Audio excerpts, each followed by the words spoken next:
ADV Films, Amusement Park Media, and Funimation Entertainment, a division of the Navarre Corporation.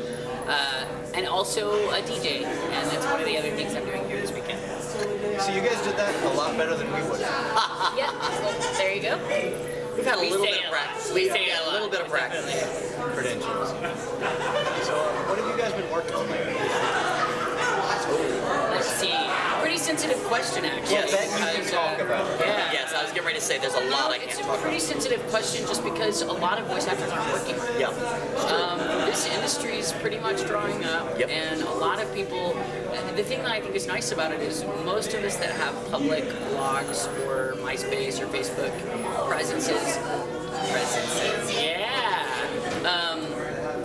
have been pretty honest about that. Kyle Hebert talks all the time about what it's like to be a struggling actor in Los Angeles and having to really bust the pavement to make a living. That being said, the other problem is a lot of times when we are working on something new, it's a huge secret. Yes. It's a gigantic secret. We're not like right now.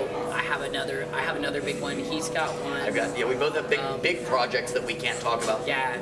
I have two that are about to come out that are really kind of interesting because they're premiere on Hulu first. I have one of the two leads in a show called Big Wind-Up, which is a baseball show, and I play Abe the catcher, and also a weird role in a show called Heroic Age, where I play this metal-eating alien named Mehitak.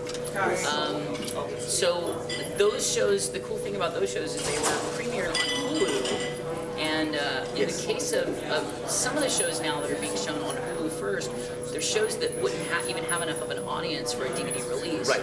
But Hulu brings in, there's so much, my jewelry is making too much noise. Hulu brings in such a large viewing audience that then there's interest generated in the show. It builds a fan base. That then people are like, where's the rest of, anyone Big can Wind-Up? get to it. It's on the internet. Anyone. It's on the internet legally. Right. It is legal. That's the important thing. Yeah, there've been a lot of sites out there that offer it, but it's all shady. It disappears after 3 months. Hulu's here to stay, and And the cool thing to know about Hulu, like right now, it's more expensive to buy commercial time for The Simpsons on Hulu than it is to purchase commercial time during the broadcast version. It's amazing that we've reached that point. It's pretty cool. Yeah, that's pretty cool by itself. It's really nice. I was telling people on my panel today, I think we're at a point where we might see at some point in the future a way that we could actually view anime for free on the internet, provided we have the right commercial, media generators or revenue generators. But so Hulu seems to be doing pretty good. Yeah. Sound quality is really good on Hulu. Yeah, that was what surprised me. That was what surprised me for the streaming. The sound quality. I've got a pretty nerdy, loud sound system on my computer, and it sounds great. It sounds really, really good. Who manufactures your speakers? I've got the Harman Kardon sound system for my Mac. Beautiful. It's so funny that my Mac is like this little notebook, and my sound system is like it's really ginormous. Yeah. So Mini Coopers. Yeah, there you go. It's an HK in my car as well. That's awesome. That's great. So you brought up the fact that actors are are struggling right now. Yeah, a lot of us. What are some of the problems that you see are going on, and how do you think they can be fixed? There's so many. It depends on where you want to start with problems. Well, there's a lot. This year, in the last 2 years, we've seen the folding of probably 3 of the largest American anime distributors. Yeah. And with that, the work shifts around. In some cases, projects get dropped. Yeah. In many cases, like the studio that we got our start at, ADV, doesn't do a lot of dubbing right now. They're having to regroup in the face of bad business and a bad economy and do what they can to survive. Yeah. And so right now there's not a lot of work being dubbed in Houston. Well, this huge talent pool of actors that used to work, on a daily basis for ADV suddenly find themselves with nothing to do. Whereas right now the only real place that's doing a lot of dubbing in Texas is Funimation. And even that is slowing down.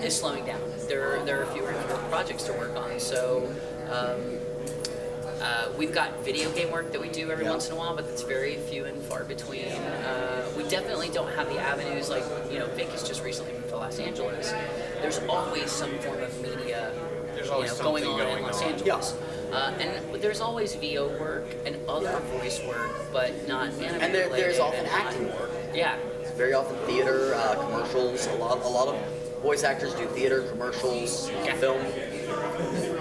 Is there any way that fans could get involved and kind of help more than coming to the anime? Well, the funny thing is, a lot of people think that coming to anime conventions supports the industry, but it really doesn't. A lot of these people, and it's really funny, I don't say these people as if I'm separate, because I actually work at a convention, so I'm one of these people. But those guys. Convention, yeah, I'm one of those guys. Conventions are their own separate entity, and they're more for us than they are for the industry. They're more for us to get together and see each other and to build a camaraderie, and it's very much a part of the anime industry. It's what has kept this much interest in the industry. Yes. But almost none of the money raised at conventions goes back to the industry or the guests that, even like the Japanese guests, when you have Shinichiro coming over to the States, you don't see, even if it warrants a huge appearance, it doesn't mean his studio is making any of that money. It's just that con. Yes. There are people that approach us all the time now that Yes. running a con is their yearly business. That's what they do for They make enough money on the con to pay themselves a salary, a weekly all salary. year. And that's kind of tough. It's kind of tough for me because if I can't make a living working in the industry, how can I justify going to your show for free? Right. Where, so it's exactly. I'm doing your job for the year. Yeah. So it's weird, but it's very strange. as far as what fans can do to get involved, for 4 or 5 years now, I've been trying to get people to get their friends to stop downloading anime and to take a little bit more realistic approach as to why things are the way they are. And it's not just anime that's being affected, but like all of our major anime magazines disappeared this year. There's no more Anime Insider. There's no more New Type. Yeah. There's one little bitty magazine left, but not really anything in the way of things that we had. It's affecting manga. Big time. Tokyo Pop announced that they're not going to pick up the rest of Shutterbox, and like other things. It is really affecting more than just one aspect of the community. And the funny thing is, I don't think there's a lack of money. People are always telling me like, I don't have any money. I see girls carrying around $900 Dolphy dolls. Same here. Oh yeah.